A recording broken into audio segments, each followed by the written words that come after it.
I'm sitting down with Rubén, the director of the Spanish Tourist Board here in Dublin, who is finishing up his 5-year tenure. I mean, what an incredible 5 years you've had. Indeed. You know, you arrived in 2019 when we were probably hitting about 2 million visitors over to Spain. Well, I arrived in 2019 after a few months, the pandemic hit. 18th month, really challenging, but we supported the trade all along. You know, after the pandemic, actually, what would the Irish public look forward to do, or where to travel, and what to do exactly, what experiences to have in the destination. And we put all our hearts, all our efforts, and well, it really paid off along the years, indeed, yeah. Yeah, and I'm sure your background in sustainable tourism probably came in quite handy.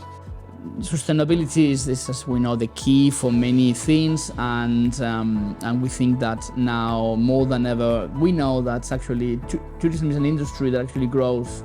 It's been growing for many decades now, 2-point-something% over the whole economy, so the global economy. So it's actually really a booming thing that is, you know, going up and up and up and up. That is a challenging thing for us.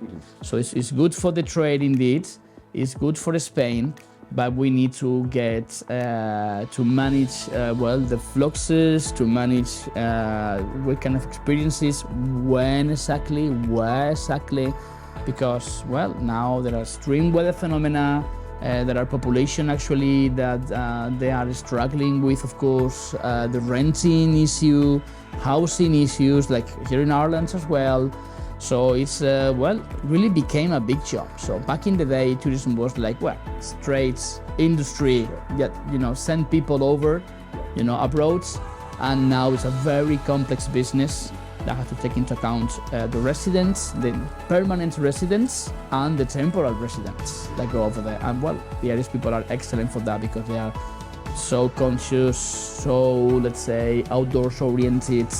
The sustainable mindset is amazing in this country, and well, and you are high spenders, in fact. So it's easy because you cannot do many things unless you have a strong sector in Spain as well. So it's, you know, you have the demands, but you have from the offer side, you need as well to have, you know, very good quality, to pay the wages, and to, of course, organize the city to be actually sensitive about all these issues. So I know you've been investing heavily in the trade, especially with your Spain specialist program. We have two, let's say, main venues of action from this office. One is intelligence. We try to gather as much information as we can about how the Irish are, their pattern of consumption, how they, when they travel, what they do, what they love to do, in order to, well, tailor, you know, tailor the offer for them, so to speak. And the second thing, of course, is to be always to support the trades. So we have to support the trades through and through, whatever happens. And we have several programs, and one is the Spain Specialist Program. And you have an incredible country, and I travel from here to, you know, I've been to Portugal, I've been to France, Italy, I've been to Malta, I've been to Greece.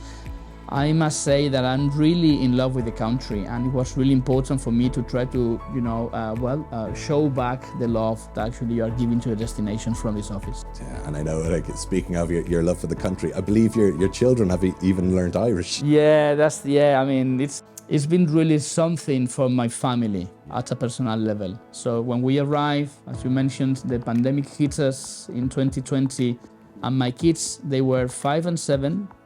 When that happened, and they had to start, well, they had to learn English and Irish at home at the, you know, at the beginning.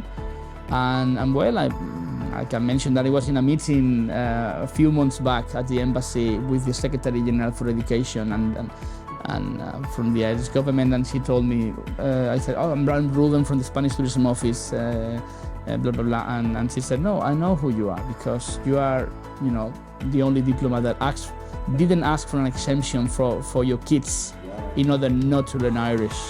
So yeah, that's what, yeah, we thought that you cannot capture and you cannot understand a country if you don't get fully acquainted with the language, with the Celtic heritage, with the way the country is, because the language is the threshold for the culture, for understanding the Irish people as well. So we thought, look, it's a difficult language, we know that, but at the same time really pays off in many ways, not only knowing the country and the people and actually enjoying it more, because you got more linked, bonded, or you bond better, you're intertwined with the culture, but because the language is a vehicle for many things, making new acquaintances, I mean, many things about the country are actually, they are wrapped around the language. So it's amazing, yes. And so what holds next for you now, Rubén? Well, we're heading back to Madrid because we work in cycles and we have to stay abroad between 3 or 5 years, then come back, wait 3 years, reset everything, learn new skills, and then reapply for an office. I think my first posting was in London in 2010, probably, yeah. So, I'm coming back to Madrid to headquarters, and actually I've been tipped in the sense of probably I had to deal with international relations from that position for the whole tourism secretary of state, the secretary of state for tourism. So we'll see. I had to land there, but I'm already in contact with my vice minister, the secretary of state, and I'm really happy because this is a lovely business. Yeah, it's actually made by lovely people, especially this cuteness and kindness of the Irish people really filled my heart for 5 years. And I think we have a lot of things to do still because challenging times, international, artificial intelligence, climate change, sustainability. There are many challenges that are cross-sectorial. So the more the better, and the more backgrounds we put into it. You know that I'm engineer by trade, in fact. So the more we put into it, the better. Yeah. So, well, Rubén, on behalf of the Irish travel trade, I just want to say a massive thank you for all of your support throughout the years. This is my job, but it's been really, it was really special for me, actually. I've been in many countries before. This is my 5th, so to speak, posting abroad. And there's nothing in the world like this island and the people. It's really amazing. I'm really touched about dealing with you this 5 years and all the friends I've made. And recently I presented a book of poems of a friend regarding Dublin and the Ireland in the Cervantes Institute. I started reading the book in order to convey the words or the feelings about the country to the audience. And I spent a morning weeping. Nostalgia 100%. Sadly nostalgic about all the things, the buses, even, the birds in the island, the Guinness, the cliffs, the winds, everything, sandy mounds, pool back towers, everything. It's like, it was heartbreaking.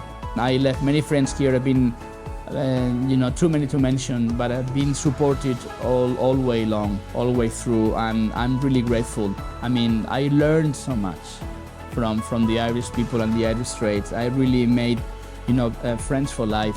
Well, I didn't expect that. We just came, it's another posting. We knew that the Irish were very kind and, beautiful people. But actually, the country grabs your heart and don't let you go. And